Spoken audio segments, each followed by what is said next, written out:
I could take their word.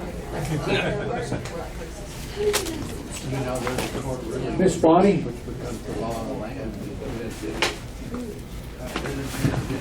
Miss Bonnie, could you tell me what precipitated you to come to this meeting? Where'd you get that?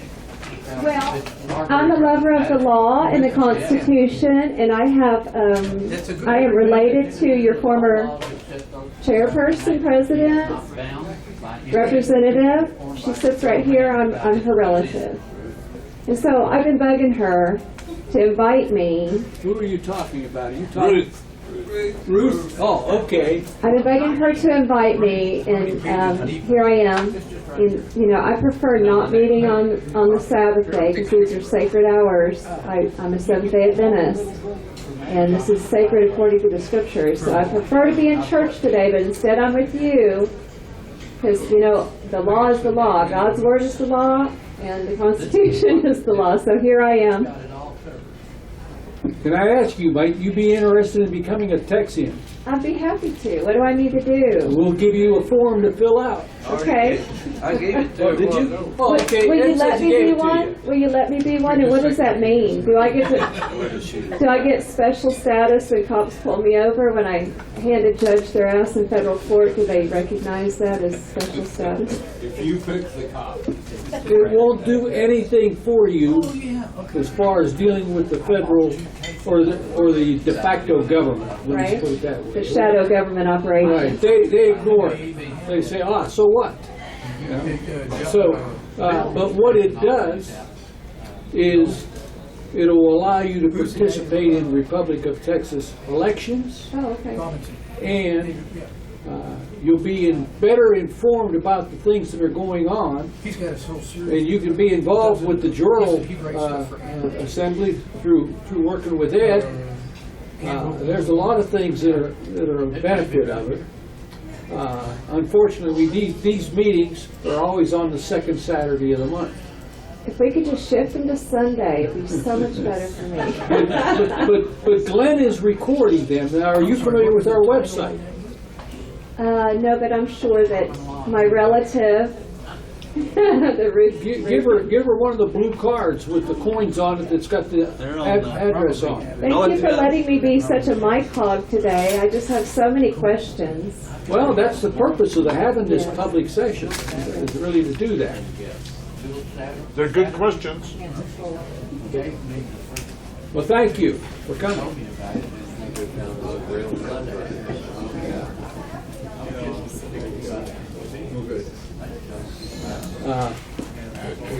Mr. Goodwin. Thank you for the floor, Mr. Vice President.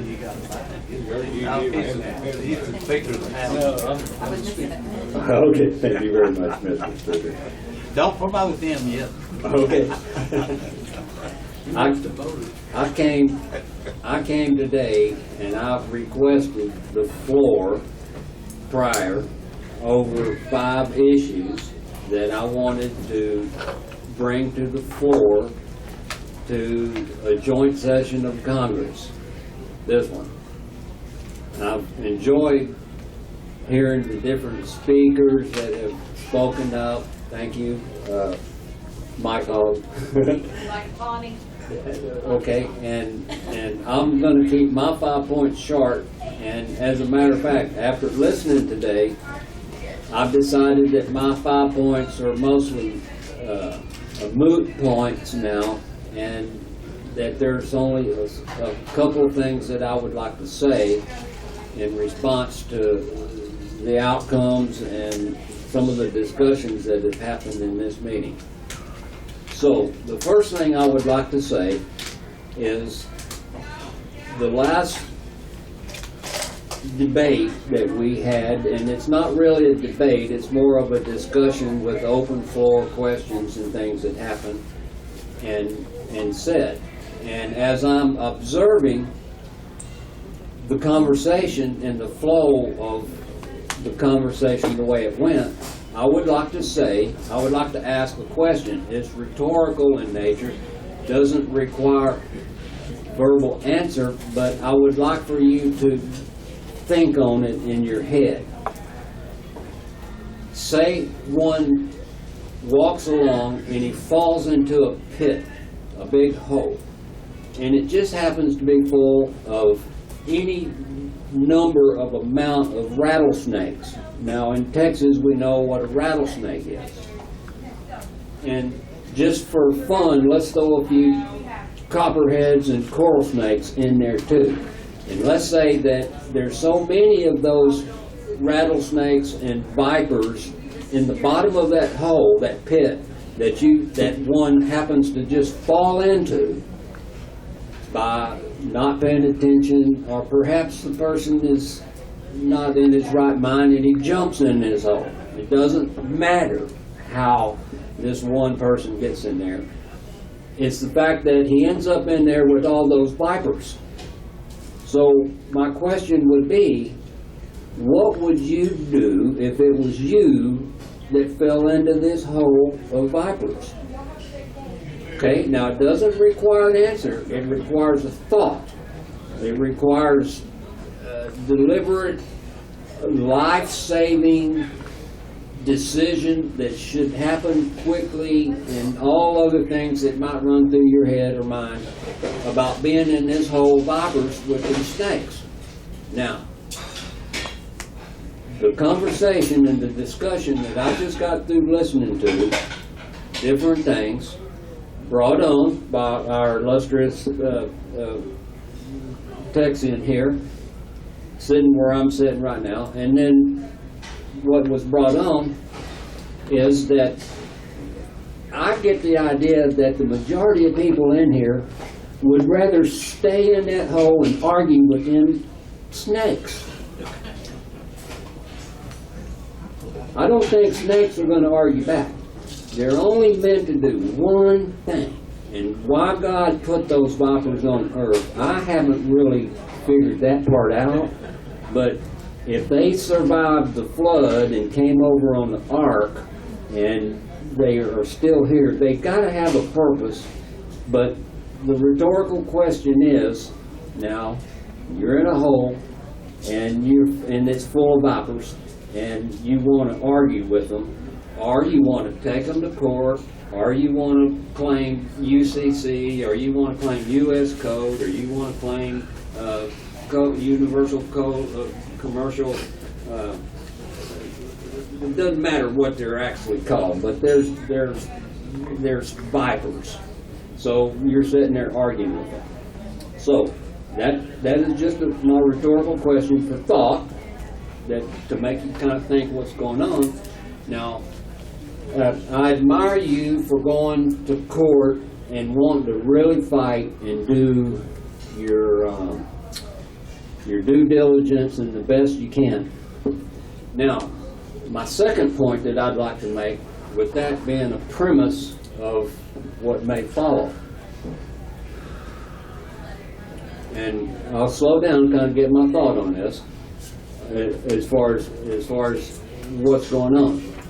So one day, let's just say Adam was born and he was given Eve as a helpmeet, and their job was to procreate and populate the earth. Well, they did a very nice job, excellent job. I think the population of the earth has got to be well over 2 people, in the billions. Okay, so with your individual thought and the way you are, next door to this one over here, the guy or lady next door to you, you're going to have 2 varying opinions of whatever might come up. Multiply that by the amount of people that are in this room, just to keep it cool, because each one of us have an idea, an opinion, maybe this or that, how we can fix it. Maybe you just rather listen to see what comes up as far as good ideas and kind of be able to be smart enough to throw away the bad ideas. So we're arguing with vipers, and throughout history, and you've mentioned it earlier, that the Roman cults, okay, well now we're going back a pretty long time. Jesus Christ in the first century, and where it changed from BC and they counted backwards. I don't know how that really works, and now we're counting forwards. But in that first century, and the Hebrew people and the Jewish people, whatever their terminology would be, they dealt with the Romans, and the Romans were set up with their government, whatever, and then you had your people that went in there and became Caesars, and well, anyway, it continued on through till even to today. We might not call it Romish or whatever. It's still somebody that wants to have control and judge and rule over somebody else. So in the first century, when Jesus came, it was one of those things where Moses gave 10 commandments, and I think everybody in this room should know basically what those 10 commandments are. Thank you very much. They are divided into 2 commandments. They're grouped into 2 commandments, and when Jesus came, He gave us those 2 commandments. He condensed the 10 into 2. And they were 1, to love God, and 2, to love that guy next to you over here, your neighbor. So we're all in here in what we know with love and whatnot. If you'll allow me, I've requested the floor, and I'm not answering questions, or none of this is up for debate or discussion. Thank you for your patience, and I'll be through here just in a couple of minutes, and then I'll relinquish the floor, and we get back to it. So what we got going now is we have an establishment of a rule-ish, trying to make out somebody wants to make you do something you don't want to.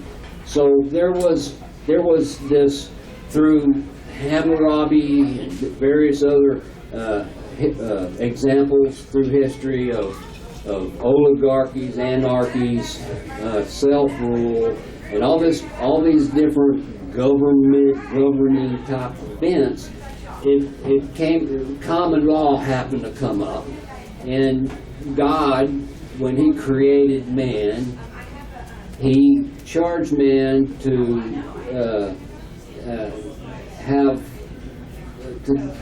inhabit and dominate the earth, and He gave man rule. He didn't give man rule over man. He gave man rule over the earth and the animals. So it's okay to be rulish over your pet, but your neighbor you should love according to God. Now, and this is where the premise we're going on, and we're not going on how many different kind of religions or denominations there are, how many gods there may or may not be. We're going on the fact that love is there, and that we're going to take care and love our neighbor, the guy next to us too. So we've got the pit of snake and vipers that we've supposedly jumped into or fallen into, however we got in there. And what are we going to do?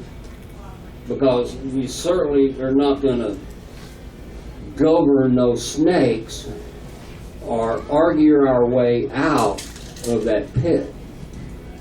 I think the best thing, and in my own personal opinion, is to get out of that pit just as quick as possible, which is, and each one of you, of course, can have your own personal opinion about your pit and your snakes. And when Jesus, in the first century, He came and He was talking to His disciples, He many times spoke in parables. And from what I understand about the parables, I believe He was asked by one of His disciples, why do you speak in parables? And He gave an answer to something to the tune of, people have eyes to see, but they don't see. They have ears to hear, but they don't hear. So that in your own religious, theological rights to determine what you want that to determine is up to you. And I'm not going to try to convince you of my way, because that's your way and it's not mine. If I want to love you, the thing I would do is say, hurry up, get out of the hole, and try to help you get out of that hole of vipers. Okay, so now to come down to earth just a little bit, and let's talk about the people who really do want to jump in there and do something about the snakes. Now, in my opinion, the snakes are perfectly fine in that pit, in that hole, as long as they don't get out. So don't put nothing down there they can get out with, and leave them down there in the pit. So the likeness to that, the parable, the speaking and hidden tone and meaning, is that if we go into these courts and want to argue with these people, well, the fact of the matter is this is what you're arguing with. Not only the coral snake or the copperhead or that vicious rattlesnake.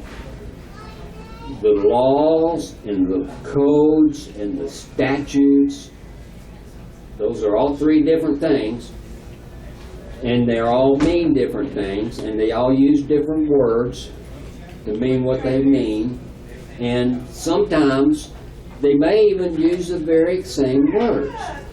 So the lawyers decided they would say, okay, a phrase would be to be styled as. Do you know what that phrase means? To be styled as? It's typically how you're phrasing what Get your the microphone. your status. Okay, all right. Thank you for your answer. It was not necessarily another question of open discussion.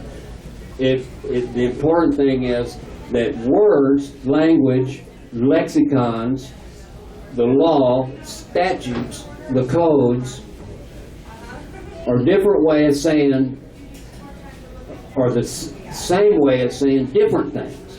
So I would ask the question, I'm going to make a statement, and I want you to think in your head by yourself, write it on a piece of paper, everybody write their answer down secret and turn it in, and we'll see how many answers I get from it. Okay? The phrase I'm going to say is, the United States of America, Inc. The United States of America, Incorporated. The United States of America. The United States of America. Now, I said it more than once, but I used the same words, except for those where I added incorporated and where I used the ink, the abbreviation of ink. But imagine writing, I want you to write it down on a piece of paper, all the different ways you think it could be written. Now, the Romish law, the Vatican, before the Vatican, the Romish and the Vatican, well, imagine that. I think the Vatican is in Rome, isn't it? Okay, so prior to King Arthur, prior to, well, there was the sword and the stone, and so you got the time from Adam and Eve and Noah and the animals all coming, and then Britain, Ireland. You have all these kings.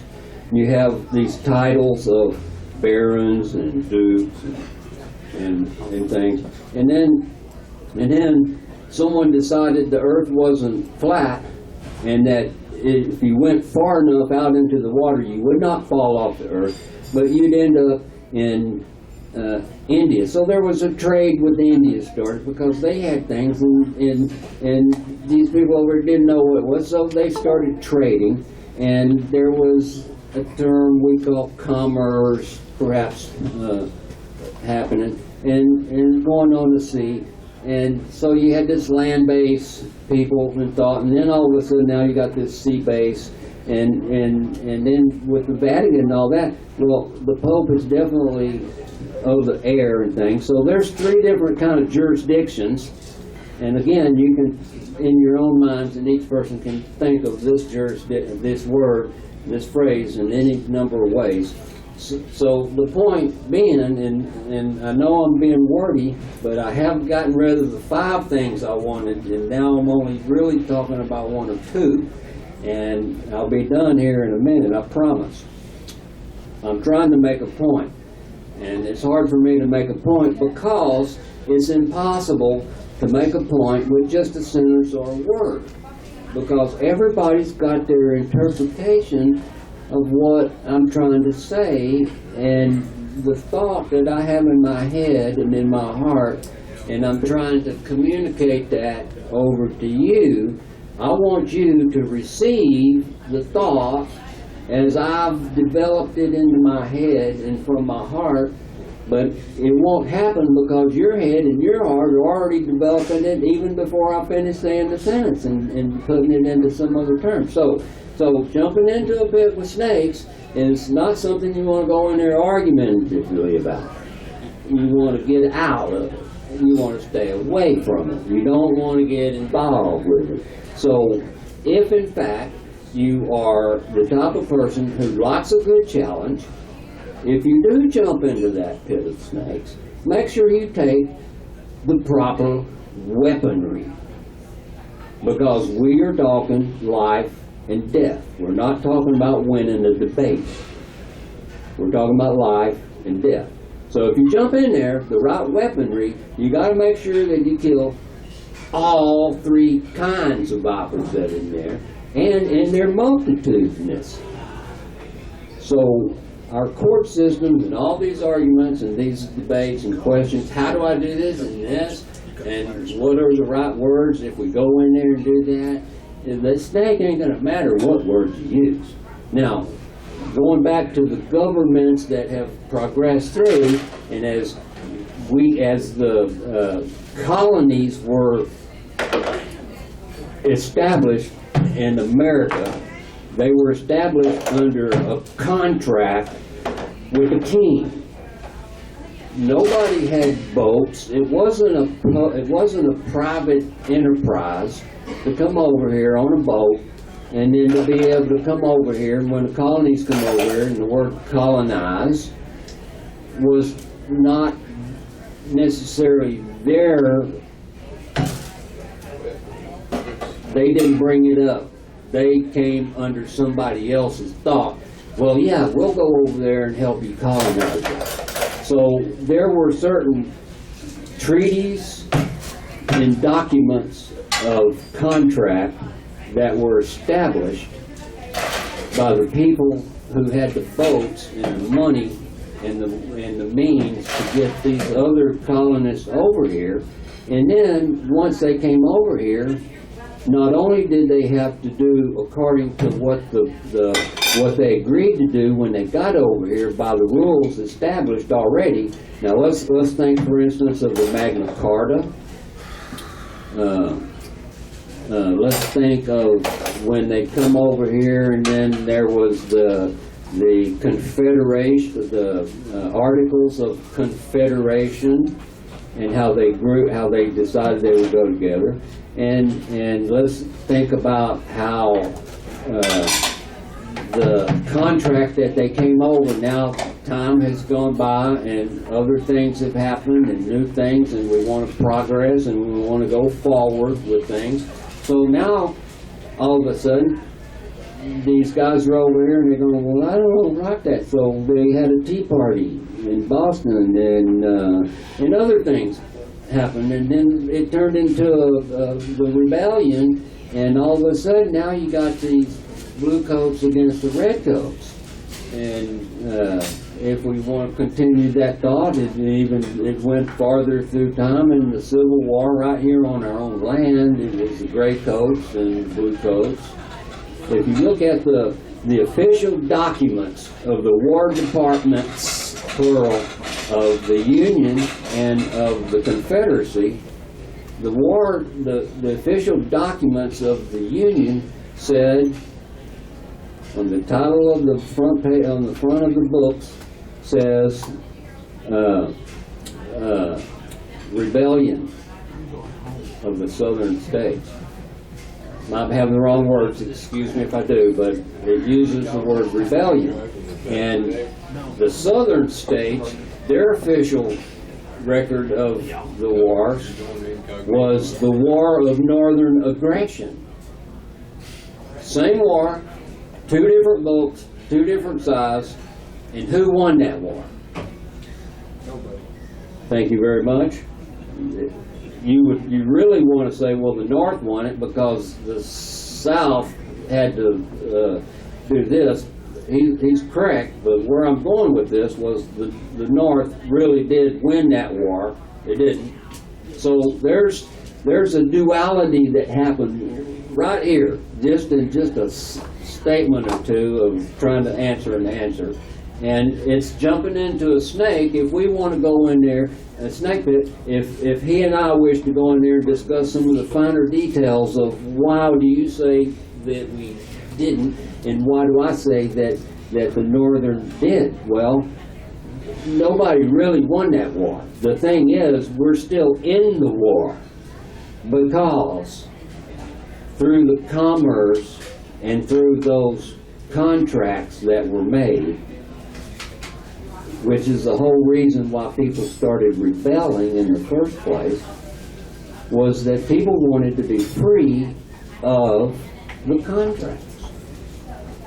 So our freedom, and if we go to the Declaration of Independence now, we had a Articles of Confederation. Now we did a Declaration of Independence. So, and of course we had to kill people and bloodshed and fight a war, and somebody said, well, we will, but now we have a declaration, and we called "We the People" is a term that happened in that declaration. We the people declare, and they stated their little grievances, and we have a little piece of paper that I know that I signed. I know several of the others in here also signed it. It was also a declaration of independence because we have these grievances. Now I'm still in the time frame of the colonies, the 13 original colonies, and before the union of the states. Now we're talking lexicon again, but what I mean is the union of those 13 colonies come together. And I believe that was where the Articles of Confederation actually came from. And then the Declaration of Independence is the statement that we won that war. And then now, because we choose to govern ourselves, we the people choose to govern ourselves, we have a Constitution of the United States of America. Now, I'll go back to my very first question, rhetorical, in the style of.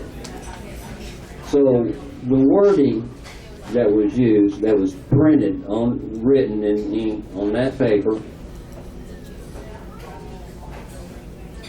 and the mindsets of those people who wrote it. Now, let's take also into consideration that mindset of those people who wrote that Declaration of Independence is when they say, we the people of these United States, they meant of the 13 colonies uniting together. So there was a commercial contract with the king and the boats, and there was a debt that incurred, and there was monies to be paid that the king had due right for the colonists to pay their taxes and duties on the things that happened so that he could be repaid for getting them over here to do that. And those people who came over here agreed to do that. They agreed to go under that contract and those treaties of doing that. Once we started rebelling, and then declaring, and then constitutionally constituting, then now we have a United States of America formed. and in the style of small case united, capital case states of capital case America. Now, that's in the style of. So, there was a peculiar debt. Somebody had to pay the bills. And the United States of America's government, we the people, and our government that we set up in the 10 square mile of Washington, D.C., and gave them that land, and they got that 10 mile square piece of land because all the other lands were able to pay the bill through the land itself. 10 miles square wasn't enough land to make the money with. So the government had to operate, and the Constitution was the contract that the government made to do business for governing the 13 colonies and the other states as they formed states. And there were certain rules they had to do to become states. I believe Virginia's still Commonwealth, so they're in each state. And each state had their sovereignty, and under this contract of the Constitution, well, 1776, we declared our independence. 17, and my dates are going to be wrong, but the fact is that a few years later, the Declaration of Independence was changed. The style of the words were changed, and fictional characters began to take place and build themselves. These fictional characters became known as the United States of America. Well, the Constitution of the United States of America was something different. The United States of America, under a fictional name, was so that certain people didn't get hurt having to pay reparations because it was under a corporation and they had their deal going. So in 1860, well, I'm getting ahead of myself. In 89, I think, was another Constitution, and then the War of 1812 happened. It was, our Declaration of Independence wasn't really accepted everywhere, so there was the War of 1812 to continue it on. And then, after the winners of that war, and I don't think that was actually won either, they became incorporated. Now we're talking about the Pope, Rome, these people had money, and now we're over here, now our government, and then we didn't have the money to do it, so we went into debt, and we went into more treaties, and different treaties were done, and they called the Constitution the United States of America, but they styled it different with capital letters in this, so, and used the same words, and deception became invented. Well, I don't think it was invented there, but they used the invention of deception to do things like that. And again, in 1860, now that was prior to the Civil War, it was also changed where the United States of America incorporated, I think the Monroe Doctrine or something in there in 1845 or so, and it was all about a debt having to be paid. And then there was 1860 where they said, well, all right, now we're doing with the United States of America, but they capitalized all the letters and put in there incorporated, and then they changed it again in 1860 and made it Inc. And everybody knows that whenever you say United States of America Inc., you don't say United States of America Inc., you say United States of America Incorporated.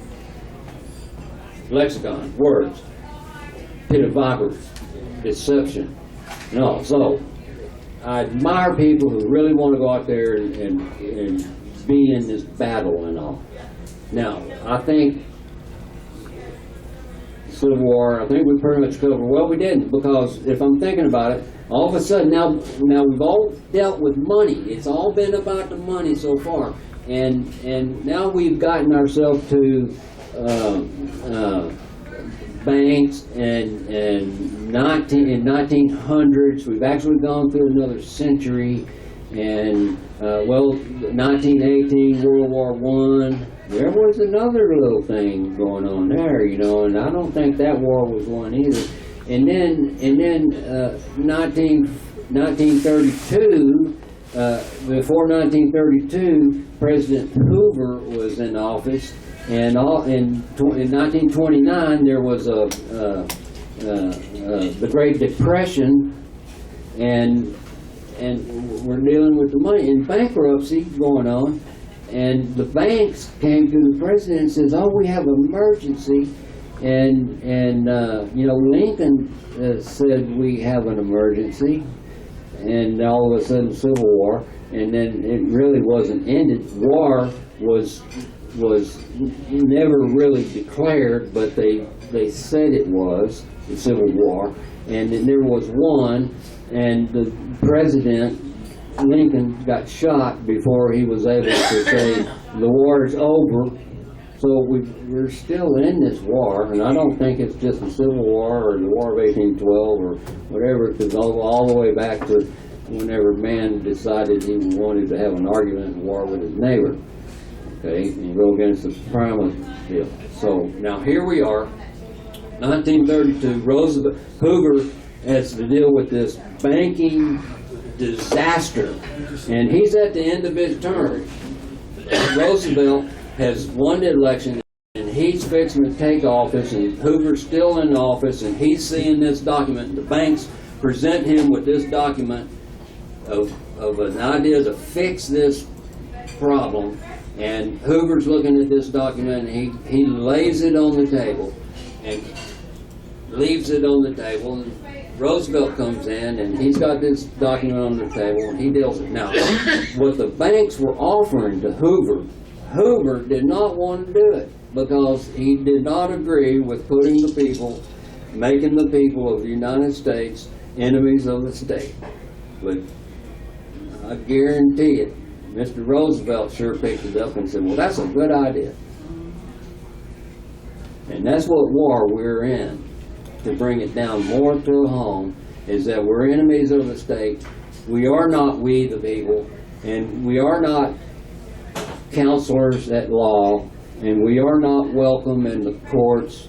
Now, the courts is something else, because we were given this common law, and our Constitution tells us that we can come gather, and what they gathered and how they did it was through a jural assembly, through assembly of these people, and justices of the peace, and grand juries, indictments, and then speedy recovery of damages.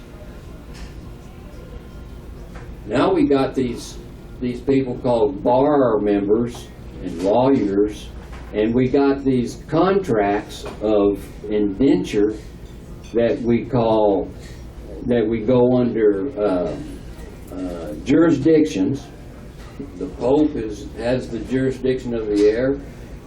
The Navy has jurisdiction of the sea, the merchants, and the difference between the merchant and the admiralty is one of commerce and one of war.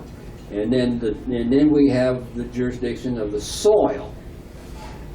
That's where our common law is, because we stand on the soil.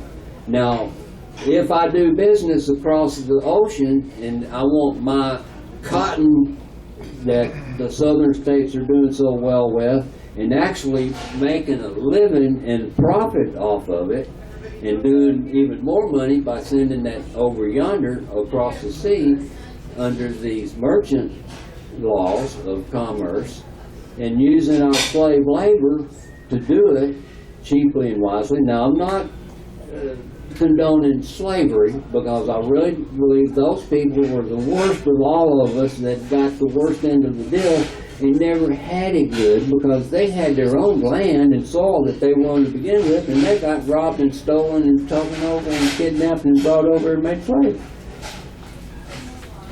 The northern states and the northern people of this North America country, they had industry. They had wise people that knew how to make iron and steel and forge it into nice hard bridges to make bridges across the Mississippi River and railroads and things of other things. And then there was the food and the agriculture down south. And then everybody's arguing about different things in there, going there.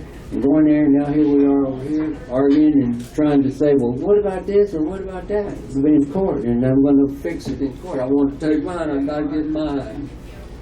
As opposed to, let's take it back, what's ours. And what's ours is not really ours, it's ours to have good stewardship of. It's not ours, but it's ours to have good stewardship over. And that's where our common law is in the judicial system, and that's where our executive branch is in the legal system, and that's where our legislature comes in to decide what is actually going to be put on the table to go.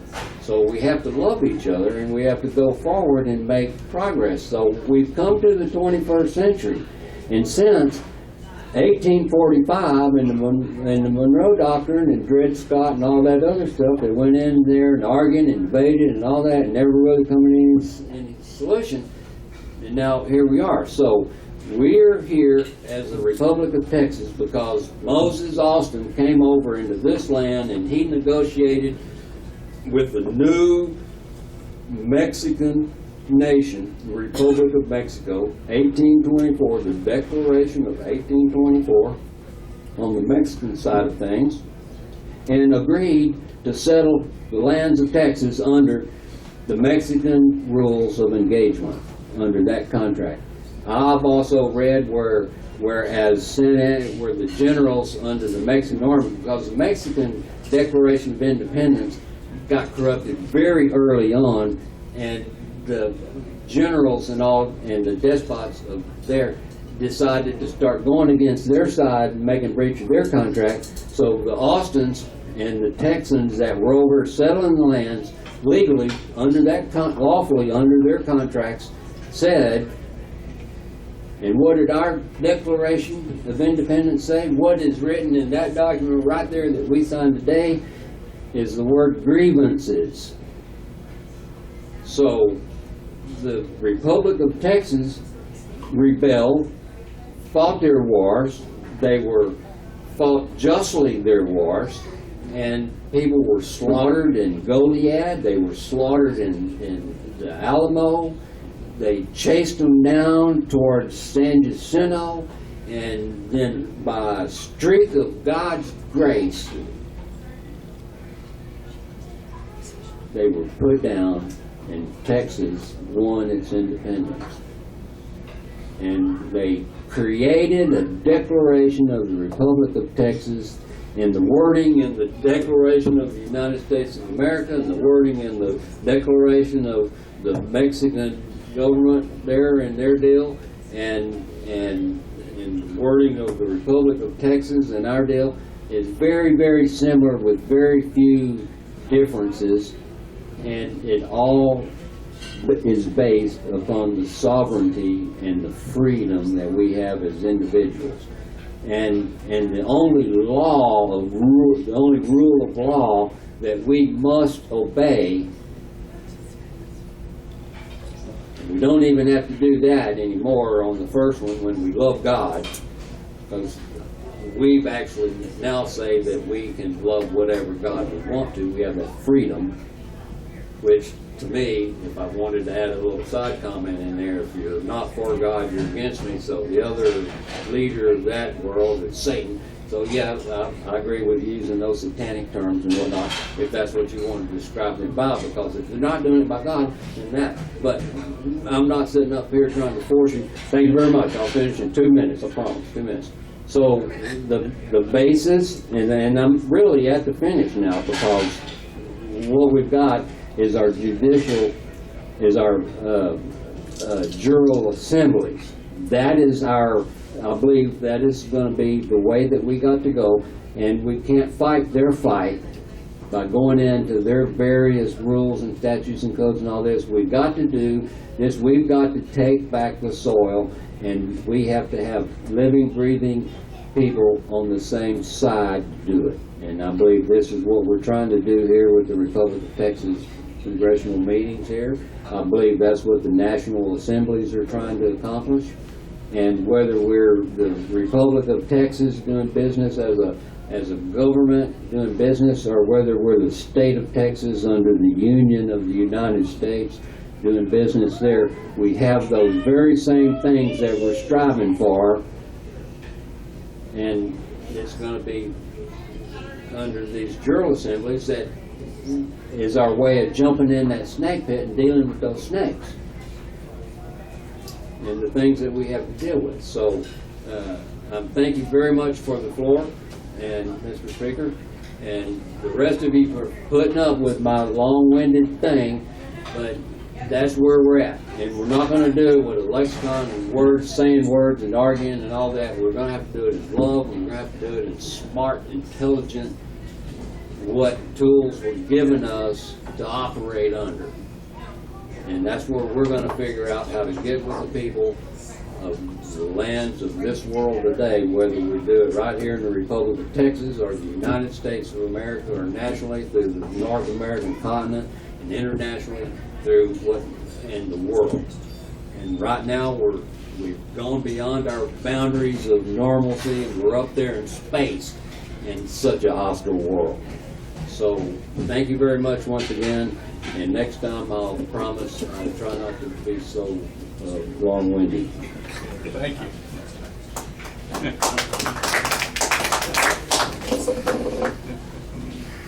Thank you for giving me that.